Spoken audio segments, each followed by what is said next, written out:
अमृत स्नान है और पिछली बार मौनी अमावस्या के दिन जिस तरीके से भगदड़ मची थी वो स्थिति ना हो, इसके लिए प्रशासन की तैयारियां क्या है। एक जो बड़ा परिवर्तन आया है वो रूट बहुत क्लियरली डिवाइड किए गए हैं और फ्रंट लाइन पर रखा गया है पैरामिलिट्री फोर्सेस को। आप ये देखिए, रस्सियों के सारे पैरामिलिट्री फोर्सेस के जवानों ने एक रास्ता बना लिया है, एक रूट बना लिया है और डिवाइड कर दिया है ताकि अब भीड़ को अलग अलग भागों में बांटा जा सके और एक जगह भीड़ इकट्ठा ना हो, भीड़ चलती भी रहे, लोग संगम की ओर उतनी ही तेजी से जाएं, स्नान करके फिर वापस भी आएं, इस बात की भी पूरी तैयारी है। तो फ्रंट लाइन पर इस बार रखा गया है पैरामिलिट्री फोर्सेस को और उसके बाद उन्हें दिशा निर्देश दे रहे हैं जो पुलिस के जवान यहां पर तैनात है। चूंकि यहां पर जब आप आते हैं तो ये संगम द्वार है जो सामने आपको दिखाई दे रहा है, ये संगम द्वार है और इस संगम द्वार से जब आप आगे बढ़ते हैं तो सीधे संगम नोज तक आप पहुंचते हैं। और एक और चीज मैं आपको दिखा रहा हूं, चूंकि ये रास्ता सीधे संगम की ओर जाने का है और जो लोग स्नान कर ले रहे हैं इस रास्ते से जाकर उन्हें इस रास्ते से वापस नहीं आने दिया जा रहा है, उन्हें वहां से आगे की ओर डाइवर्ट किया गया है और जो नहा कर आने वाली, स्नान करके आने वाली भीड़ है उन्हें रास्ता दिया गया है कि आप इस रास्ते से आए। चूंकि भीड़ इस समय थोड़ी सी उतनी ज्यादा नहीं है तो इसलिए कुछ लोग आने वाले रास्ते से भी चले आ रहे हैं, लेकिन फिलहाल ये प्लानिंग बहुत क्लियर है कि अलग अलग रूट रहे। जब करोड़ों श्रद्धालु और साधु संत अमृत स्नान कर रहे थे तब मुख्यमंत्री योगी आदित्यनाथ खुद पूरी व्यवस्था पर नजर रखे हुए थे। अमृत स्नान की व्यवस्था पर निगरानी के लिए सीएम योगी ने अपने सरकारी आवास में ही वॉर रूम बनवाया हुआ था, जहां तड़के 3 बजे सुबह से वो अधिकारियों के साथ बैठक ले रहे थे। डीजीपी प्रशांत कुमार वहां मौजूद थे। सीएम योगी अमृत स्नान की व्यवस्थाओं की लाइव मॉनिटरिंग कर रहे थे। सुबह 3 बजे से अधिकारियों से पल पल की अपडेट ले रहे थे और जरूरी दिशा निर्देश दे रहे थे। तीसरे अमृत स्नान के लिए सीएम योगी के साथ पूरा प्रशासन अलर्ट था। सुबह जैसे ही स्नान शुरू हुआ तो सबसे पहले अखाड़ों ने स्नान किया। इस दौरान भक्तों की भी बहुत भीड़ थी, उसके बाद भी कहीं कोई परेशानी नहीं हुई, सभी ने शांतिपूर्वक स्नान किया। एक रिपोर्ट देखिए। और अब जो है वो जूना अखाड़ा आप देख सकते हैं, जो नागा साधु जूना अखाड़े के वो निकल रहे हैं और किस तरह का विहंगम दृश्य है यहाँ पे, वो देखिए कितना जोश है इनके अंदर। और अब जो अमृत स्नान का तीसरा अमृत स्नान है उसके लिए बड़ी संख्या में जो है नागा साधु जो है वो जूना अखाड़ा के निकले हैं। दर्शन गिरी महाराज जो है वो इस रथ पर सवार होकर जो है स्नान करने के लिए जा रहे हैं। तो ये देखिए किस तस्वीरें जो है वो अमृत स्नान की है और तमाम जो अखाड़े इस तरीके से निकल रहे हैं। बसंत पंचमी का अमृत स्नान और मैं स्वामी यतीन्द्रानंद गिरी वरिष्ठ महामंडलेश्वर जूना अखाड़ा सभी को शुभकामना देता हूँ। Holiday for is the third one. First.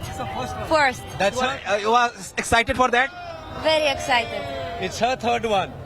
It's your third one, ना? देख सकते हैं कि किस तरह से तमाम जो अखाड़े हैं वो अमृत स्नान आज कर रहे हैं। जूना अखाड़ा से यतीन्द्र महाराज हैं जिनको कहना है कि शांतिपूर्ण तरीके से, व्यवस्थित तरीके से जो पूरा कुंभ है वो निकल रहा है। और एक तरफ योगी वॉर रूम में बैठकर अमृत स्नान को मॉनिटर कर रहे थे, दूसरी तरफ महाकुंभ में पुख्ता इंतजाम थे कि परिंदा भी पर न मार सके। मौनी अमावस्या पर हुई अनहोनी से सबक लेकर पूरा मेला प्रशासन यह सुनिश्चित कर रहा था कि श्रद्धालुओं को जरा भी दिक्कत न हो और इसके लिए डीआईजी से लेकर एसएसपी तक खुद ग्राउंड पर उतरे। बसंत पंचमी के अमृत स्नान के लिए खास इंतजाम किए गए थे। प्रयागराज में भारी वाहनों की एंट्री रोक दी गई। पूरे मेला परिसर को नो व्हीकल जोन घोषित किया गया कि मतलब कोई गाड़ी जाएगी नहीं अंदर।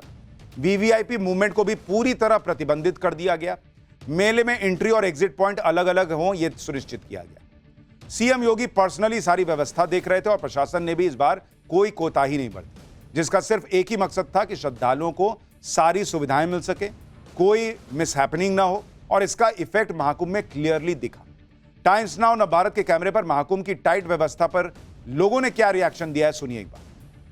अच्छा लग रहा है, अरेंजमेंट अच्छा है और कोई दिक्कत नहीं है और आराम से आ रहे हैं, रिक्शे भी हैं, सब कुछ है, कोई दिक्कत सुविधाएं हैं। मैं तो कहूँगी बहुत अच्छी बात है, यहाँ पे खोल दिया दरबार, सब डरे हुए थे पर फिर भी दर्शन कर पा रहे हैं, बहुत अच्छा लगा मुझे और सब कर पाए ये भी मेरी इच्छा है। हमें इतना डराया गया था कल जब हम आ रहे थे कि इतना ट्रैफिक है रोड पर, आपको उल्टा डाइवर्ट कर देंगे और 20-20 किलोमीटर चलोगे और अंदर कोई वाहन नहीं है। बट हम जब आए हैं सुबह 6 बजे अर्ली मॉर्निंग हम आ गए हैं और हमें ना तो किसी चीज की दिक्कत हुई, बस भी मिली, रिक्शा भी मिला और आराम से स्नान भी किया है।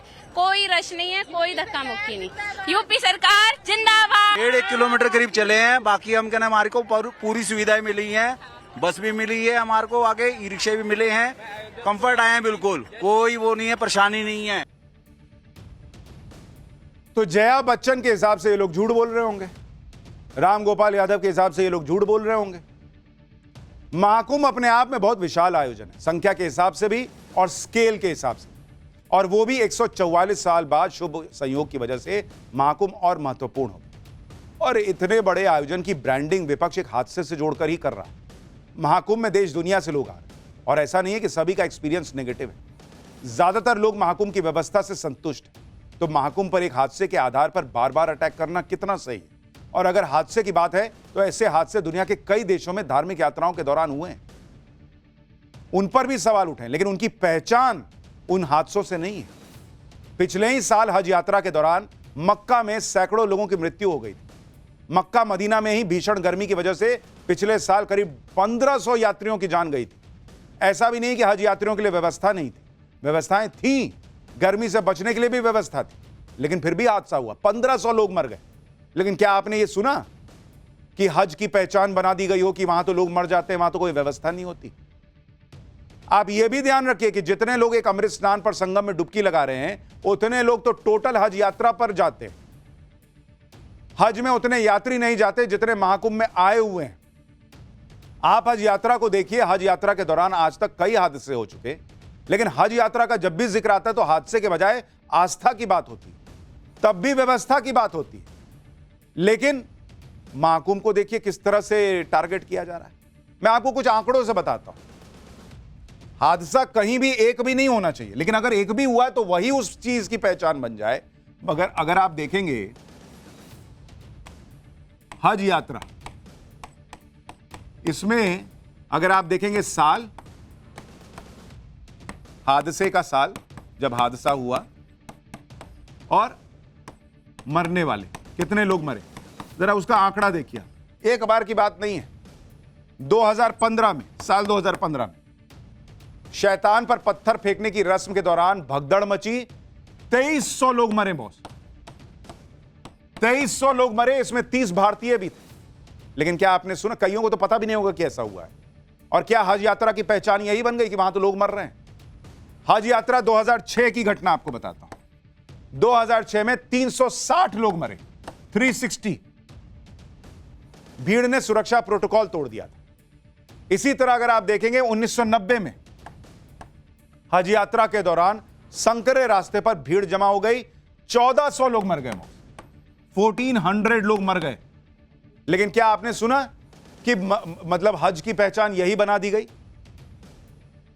चुनाव नेताओं से कुछ भी करवा देता, और यही हाल दिल्ली के विधानसभा चुनाव का भी।